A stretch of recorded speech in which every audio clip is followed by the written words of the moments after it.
जी बोलिए।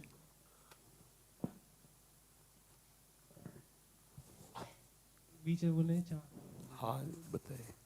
गुरी में सब्जी की पूछ लेता था माधुगरी में, एक पराठा आ गया था, वो प्याज का आ गया था, तो प्रिया जी को प्रीतम को भोग लगा दिया था, फिर वो खाना पड़ा मुझे।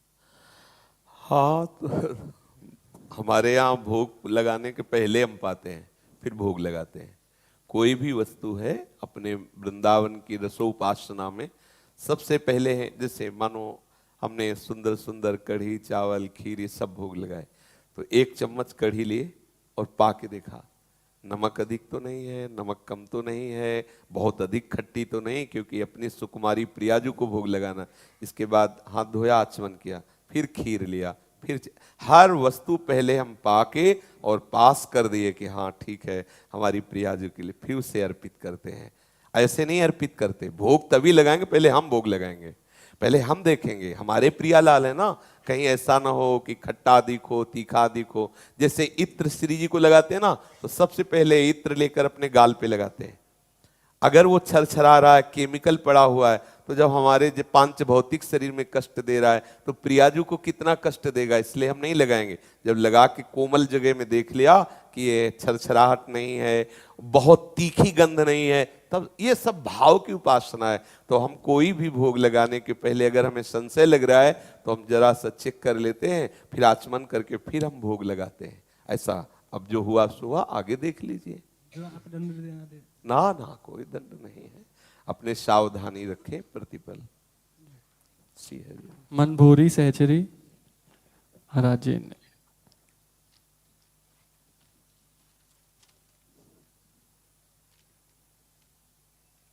आपने लिखा कि पता नहीं क्या गलती हो गई है कि हृदय जलता रहता है, होली के उत्सव में भी मन करता है उठकर भाग जाऊं और जोर जोर से रोऊं, सोती रहूं, ऐसा लगता है जीवन सूना हो गया है। अब दो बातें इसमें कि रोती रहूं और सोती रहूं, तो इनमें से कौन सी बात सही माने? दोनों ही माने। नहीं, सोना तो तभी होता है जब विश्राम चैन होता है, तभी सोना होता है। जिसको रोने का मन आएगा उसका सोने का मन नहीं होगा क्योंकि किसी भी तरह से अगर सांसारिक जलन से भी कोई रो रहा है तो नींद थोड़ी आएगी।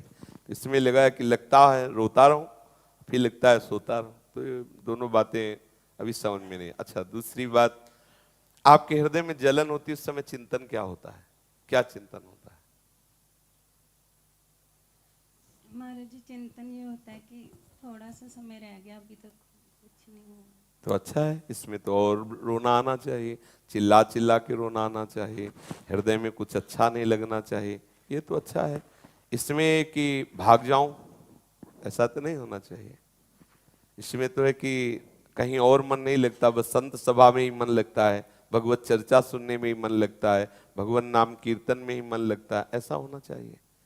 ये विपरीत दोनों बातें कम समझ में आ रही हैं। महाराज जी चर्चा तो अच्छी लगती है, उत्सव नहीं अच्छा लगता। फिर परेशानी क्या है? जीवन सूना लगना, रोने की भावना होना, चैन ना मिलना, ये तो हमारे साधन का फल है।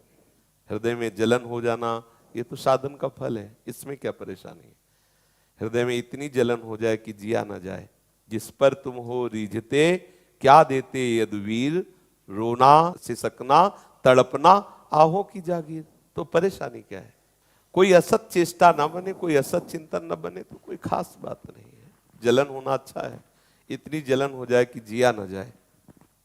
दृश्य बिन दुखन लागे नैन, जब से तुम बिछुरे पिए प्यारे कबहु न पायो चैन। तो ऐसी तो स्थिति बंदनीय, कोई निंदनीय तो है नहीं। और सोते रहने वाली बात पर हमें संशय है कि ये स्थिति कैसे हो सकती है। अगर ऐसी स्थिति तो फिर नींद नहीं आती, बेचैनी बढ़ जाती है। जब रात्रि का समय आता है तो प्रेमी को रात्रि काल रात्रि के समान लगती है, उसे चैन नहीं मिलता। संसारिक प्रेमी को चैन नहीं मिलता, फिर भागवतिक प्रेमी को कैसे चैन मिल सकता है? नहीं खान पान ते ही भावे है, नहीं कोमल वसन सुहावे है, सब विषय लगे ते खारा है। अरे आशिक का नैनों से नींद चली जाती है, बस तड़पन रहती है, आह रहती है, और उस तड़पन में प्रीतम का सानिध्य रहता है। ऐसा नहीं कि वो बोलेगा कि सब सुना सुना नजर आ रहा है, लेकिन किससे बोलेगा? सामने उसी से बोलेगा जिसके लिए बोल रहा है। ये बड़ा प्रेम का रहस्य है। जैसे कह रहे हाय पूरा जीवन हो गया, इतने निर्दयी तुम आज तक हमारे सामने खड़े हैं, उन्हीं से बात कर रहे हैं। यही तो प्रेमियों की भाषा, भगवत रसिक रसिक की बातें रसिक बिना को समझ सके। जो चिल्ला कर रो रहा हाय पूरा जीवन हो गया प्रभु नहीं मिले, वो प्रभु से मिले हुए बात कर रहा है, उसी समय प्रभु से मिला हुआ है। ये प्रेमियों की भाषा है, वो स्थिति है। एक क्षण में को हंसने लगे, एक क्षण में रोने लगे, एक क्षण में विलाप करने लगे, हाय पूरा जीवन हो गया आप नहीं मिले। तो ये प्रेम की बात है। तो स्वाभाविक नींद आना बात अलग, लेकिन ऐसा लगे मैं सोता रहूं, तो मुझे तो नहीं लगता कि ऐसा कभी लगता है कि मैं सोऊं। ऐसा लगता है कि नींद में आग लग जाए, कभी सोऊं ही ना, अपने प्रीतम के चिंतन में डूबी रहूं, प्रीतम के चिंतन में ही हमारा समय एक एक क्षण जाए। वो क्या, यदि कोई असद वासना नहीं तो चिंता करने की बात नहीं है। ऐसा लगता है क्या कुछ चिंता का विषय है? अच्छा नहीं लगता महाराज जी। बस जब कुछ अच्छा न लगे तो कुछ तो अच्छा लगना चाहिए, वो है प्रिया प्रीतम। बस प्रिया प्रीतम के नाम रूप के सिवा कुछ अच्छा न लगे, ये तो अच्छी बात है बच्चा, इसमें कोई परेशानी नहीं। और धैर्य पूर्वक रहो, मना स्थिति को आगे बढ़ना है। ऐसी आती हैं विषम स्थितियां, गंभीर रहो, शांत रहो, उस पर ध्यान न दो, बस चिंतन परायण रहो, भगवत चिंतन परायण रहो, ज्यादा ध्यान न दो। ये सब स्टेशन है, थोड़ी थोड़ी देर के लिए आते रहते हैं। जैसे जैसे भूमिका बढ़ती जाती, कभी कभी ऐसी स्थिति आएगी आपकी कहीं श्रद्धा नहीं रह जाएगी, एकदम ऐसा लगेगा पूरा जीवन व्यर्थ। तो वो स्थिति आई है, थोड़ी देर के लिए आई है, चुप रहो, आगे बढ़ते चले जाओ। वहां खड़े होके हमें हल्ला नहीं मचाना है, वह धैर्य पूर्वक उत्साह हमारा भगवत मार्ग में आगे बढ़ता रहे। ये स्थितियां आती रहेंगी, इसमें कोई चिंता का विषय नहीं। राम कुमार जी अलीगढ़ से। गुरुदेव, मैं कंपाउंडर हूँ, कभी कभी प्याज होटलों में खाना पड़ता है, घर में प्याज का उपयोग नहीं होता है, मुझे अपनी शरण में ले लीजिए। कभी कभी वाले विषय में यदि आप सावधान रहे तो ठीक नहीं रह सकता। क्यों? प्रणाम। हाँ, कह रहे कभी कभी अगर जो मिलता है तो उसे अपने धर्म की रक्षा के लिए ना पाया जाए तो नहीं चलेगा क्या? कभी कभी अलग ड्यूटी लग जाती है तो गुरुदेव मजबूर हो जाते हैं।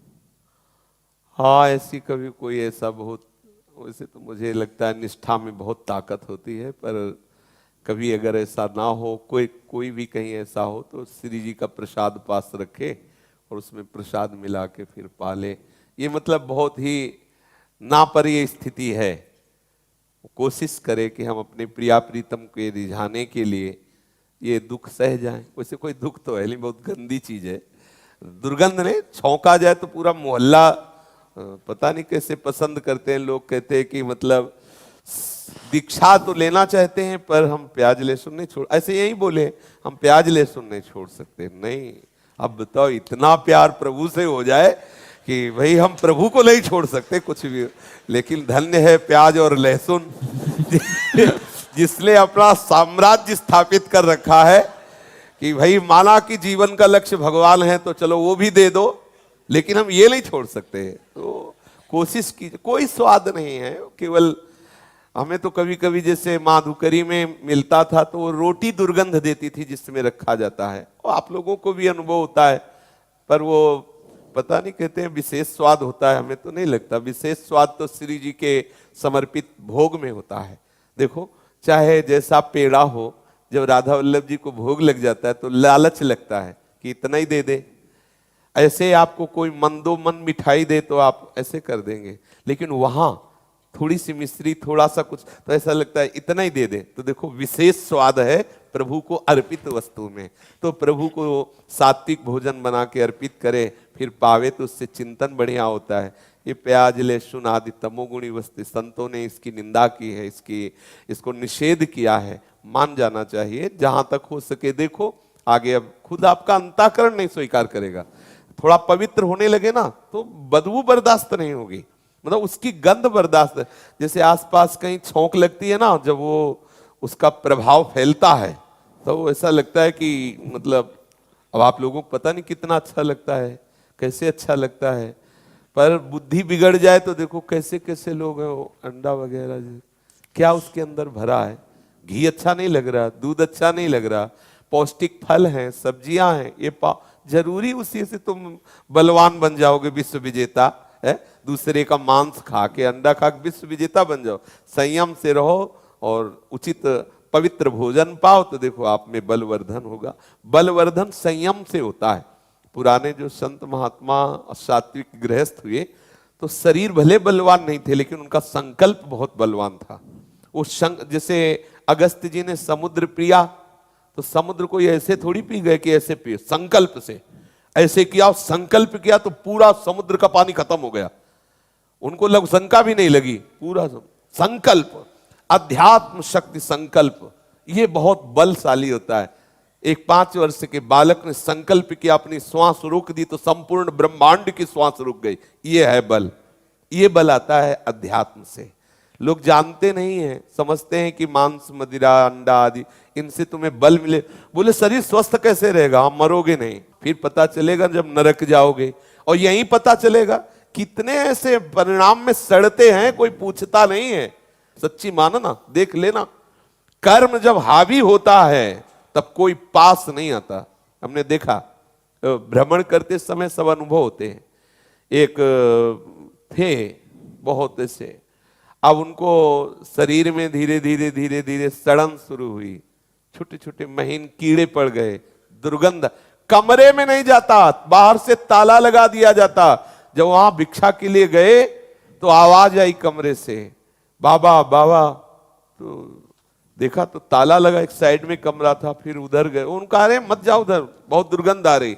आखिरकार आवाज दे रहा है, व्यक्ति है क्या है, तो नजदीक से रो रहे थे। तो उनका बाबा आप कैसे, तो बोले ताला लगाए। उनका कौन है, बोले सब लड़के बच्चे बहू है। ताला क्यों लगाए, कोई आ न जाए, हम बाहर निकल न जाए। ऐसा क्यों, तो उन्होंने दिखाया, बोले सब दुर्गंध है, सड़न है, किसी केवल ताला लगाए हैं, समय से ऐसे रोटी सरका दी, कोई प्यार से बात भी नहीं कहा। उसी के पुत्र उसी के बहू, बहुत अंदर क्लेश हुआ। क्या संसार है, क्या संसार का स्वरूप है।